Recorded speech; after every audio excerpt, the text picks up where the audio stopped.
Hello, God's beautiful people. I'm back, as I said I would be several times. I'll be back several times, y'all, several times. Okay, so this word is a word that the Lord asked me this question while I was praying. And I'm going to be honest. When He asked me the question, I kind of panicked because I misinterpreted the question. But I was praying and just talking to the Lord. I'm human and I absolutely know what God can do. But like everybody else, I have my times of weariness. I have my time. One thing you're never going to catch me doing is pretending. I'm going to be transparent. I'm going to let you know my struggles. I'm not going to be hypocritical. I'm not going to tell you I don't struggle. I'm not going to tell you I don't cry. I'm not going to tell you I don't doubt. I'm not going to tell you I don't fear. I'm not going to tell you I don't get confused. I'm not going to tell you I don't get discouraged, because if I did, then I'm being a hypocrite, okay?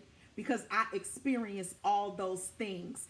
It just kind of reminded me as children how we would watch pastors in the pulpit, and they would deliver these messages and throw out things like you ought to do this and you ought to be glad and you ought to this, and they gave this perception that they didn't go through any of those things. I've never really heard a pastor until I got older, really admit the struggle, really admit how difficult it is to follow Christ, to carry your burdens, to pick up your cross. Nobody really talks about it. A lot of times it is made to seem as if I am here, I am on this pedestal, I am in this pulpit, I done made it. You need to get to where I am. See, you'll never get that from me, because it's not true. Because if your life is perfect, following Christ, I can assure you, you're not doing it right. I, I'm just saying. I'm just saying that you are clearly not have died to self, that you clearly have not surrendered all, that you clearly have not said, Lord, I counted the cost and I'm going to follow you. Clearly, you're not there yet. Because if you were, then you're going to have these days and you're going to have those times where you're going to feel lost and you're going to feel burdened and you're going to feel disconnected. But I will never sit here and pretend like I don't go through the same things everybody else does.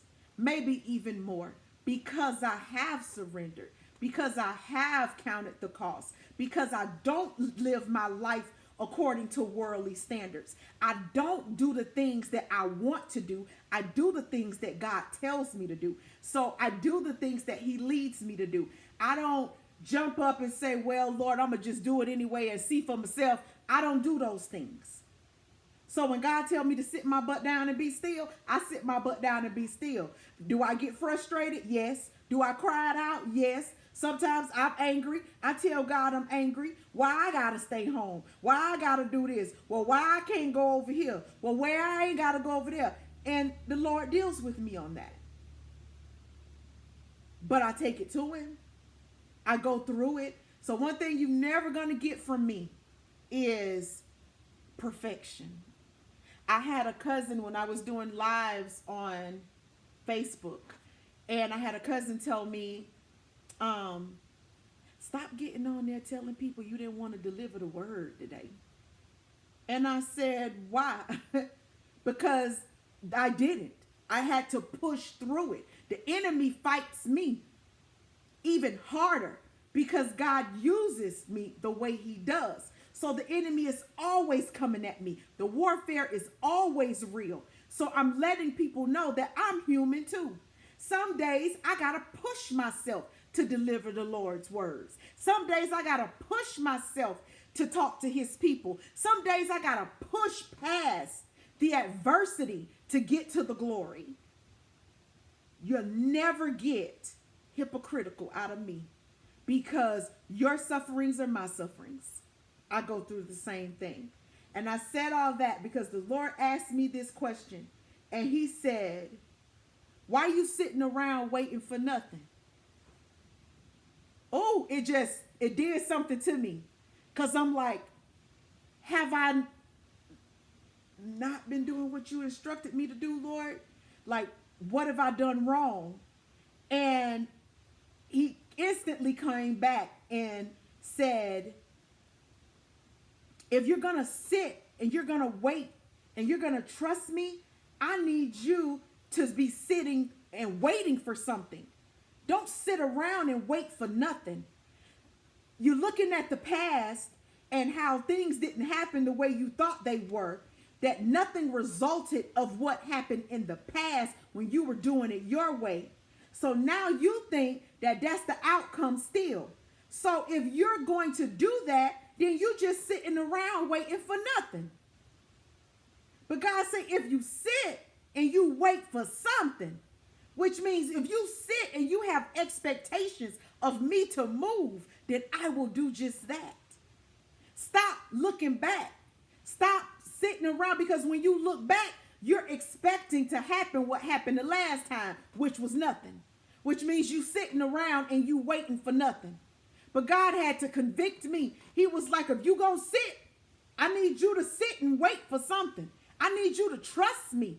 I need you to understand that I'm doing this. Don't just sit around and be idle. I need you to put your faith on that thing. I need you to understand that Jeremiah 29:11, I know the plans that I have for you, says the Lord.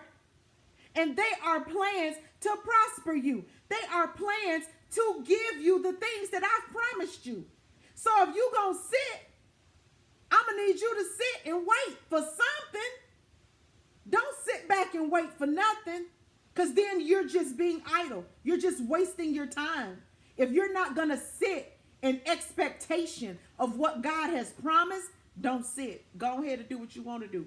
Get up and do the things that you want to do. But don't sit and pout and be in a place of expecting nothing. Everything from nothing, leave nothing. God says, no, if you gonna sit and wait, I'm gonna need you to sit and wait in expectation. I'm gonna need you to sit and wait and know that I am not man, so I shall not lie. I need you to understand that if you just gonna sit and wait, don't sit and wait idle. Don't sit and wait living in the past. Don't sit and wait with a negative attitude. Don't sit and wait cursing yourself with your own tongue. I'm going to need you to speak life. I'm going to need you to know that I'm operating in favor, and I'm going to be honest and transparent. I'm going to tell y'all why the Lord said that to me. Every few minutes I was walking around saying, I'm so frustrated. I'm so frustrated. I'm so frustrated. And finally, the Lord was like, why are you frustrated? Your tongue could either bless you or curse you. I'm going to need you to speak into your own life like you speak into other people's lives. And I said, you know what, Lord, you are right. And every time the enemy brought that frustration, I said, no, I'm favored. I'm highly favored. I'm not frustrated. I'm favored. I got God's favor all over my life.